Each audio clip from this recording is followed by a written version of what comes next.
안녕하세요. 모닝쇼 김은별입니다. 네, 뉴욕 증시도 지금 크리스마스를 지나고 있는 가운데 결국에 지난주 금요일은 혼조세로 거래를 마쳤는데요.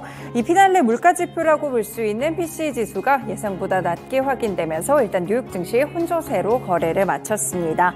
시장의 금리 인하 기대감에 더욱더 힘을 실어주고 있는 모습인데요. 일단 이번 주 거래가 좀 한산할 것으로 예상되는 가운데 국내 증시도 3거래일이라는 굉장히 짧은 거래일만을 앞두고 있는 상황입니다.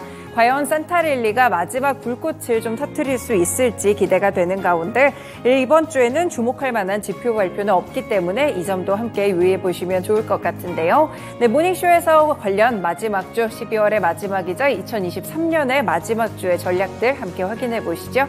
먼저 간밤에 있었던 소식들 체크해 드립니다. 네, 먼저 보실 소식은요, PCE죠. 이 개인 소비자 지수 보셔야 될 것 같은데요. 이 개인 소비 지출 지수가 11월 달에 코로나19 이후에 처음으로 전월 대비 하락하는 모습을 기록했습니다. 네, 지금 지표를 보시면 전년 대비해서 0.1% 정도 이렇게 전월 대비 하락한 모습들이 나타나곤 했는데요. 코로나19 이후에 보시면은 거의 2년 9개월 만에 가장 낮은 수준을 기록하기도 했습니다. 네, 그리고 이 11월 PCE 가격 지수 전년 동월 대비해서 봤을 때는 2.6% 오르는 모습들이 함께 관측이 됐었는데요. 전년 동월 대비 PCE 지수가 2년 9개월 만에 가장 낮은 수준을 기록하고 지난해 중반에는 거의 7% 중반을 기록했었기 때문에 그때보다 훨씬 더 많이 낮아진 모습들을 확인할 수 있었습니다. 식료품과 에너지를 제외한 근원 PCE 지수를 보시면 전월 대비 0.1% 상승을 했고 전년 동기에서 봤을 때는 3.2% 정도 아래쪽으로 이렇게 상승한 모습들이 확인되고 있는데요. 전반적으로 차트가 아래쪽으로 꺾이면서 PCE 지수도 큰 폭으로 둔화되고 있다는 점을 체크해 보실 수 있겠습니다. 특히나 이 PCE 지수 같은 경우에는 연준이 가장 선호하는 물가 지표이기도 하기 때문에 상당히 중요한 의미를 갖는다고 볼 수 있겠는데요. 앤드류 헌터 캐피털 이코노미스트 부소속 이코노미스트는 임대료 인플레이션의 급격한 둔화가 추가될 때 연간의 인플레이션 비율이 2%대로 돌아올 수 있을 것이다. 돌아오지 않을 이유를 찾을 수가 없다라는 식의 분석을 내놓기도 했습니다. 전반적으로 컨센서스를 하회하는 실적들이 나오기도 했었고요. 이런 지수 같은 부분들 마지막으로 또 확인이 됐었는데 결국은 우리는 물가 둔화에 대한 부분들을 확인할 수 있었습니다. 최근 시장에서 퍼지고 있는 금리 인하에 대한 기대감이 힘을 실어주는 지표가 나왔다는 점 체크해 보실 수 있겠습니다. 네, 두 번째 소식도 관련해서 그럼 인플레이션 앞으로는 어떻게 될지 월스트리트 저널의 분석 기사 살펴보실 수 있을 것 같은데요. 전 세계 대부분 국가의 물가 상승률이 내년 말쯤 됐을 때는 인플레이션 목표치인 2% 수준으로 떨어지면서 정상으로 돌아올 수 있을 것이라고 함께 분석을 해줬습니다.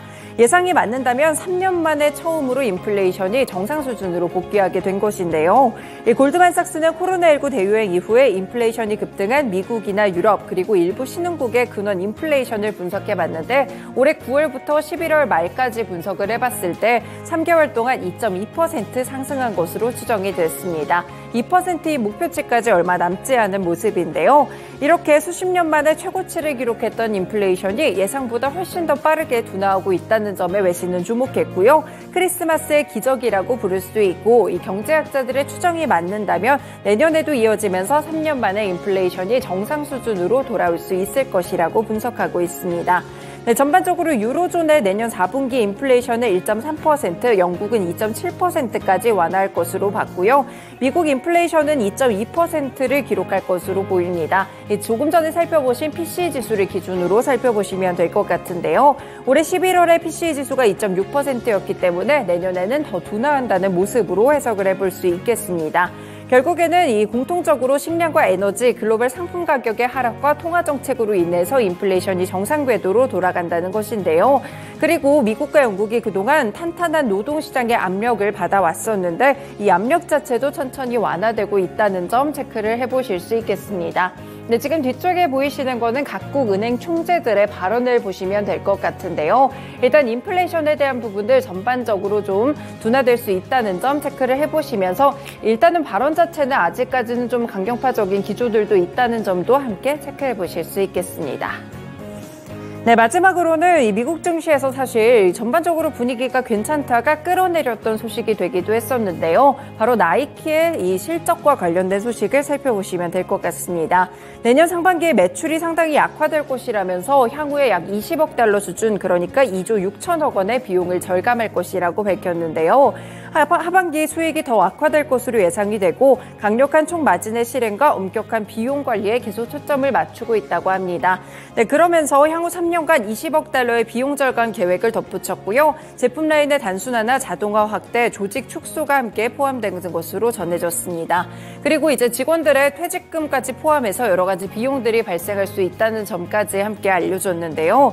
그리고 주당 순이익은 1.03%를 기록을 했었고 매출액은 133억 9천만 달러로 전년 대비해서 봤을 때 매출액은 비슷한 모습을 기록하곤 했습니다. 전반적으로 컨센서스를 약간은 상회하는 그런 시선에도 불구하고 이렇게 나이키가 구조조정에 나선다는 소식 때문에 시간 외에서도 상당히 주가가 좋지 못했는데요. 결국에는 정규장 열리고도 좋지 않은 모습들을 기록하게 되면서 거의 12%에 가까운 급락세를 기록하며 108달러 선에서 거래를 마쳤습니다. 소비에 대한 지표가 약간씩 또 나이키의 실적을 통해서 확인이 됐기 때문에 여기에 대한 부분을 살짝 리스크로 주목을 해보셔야겠습니다.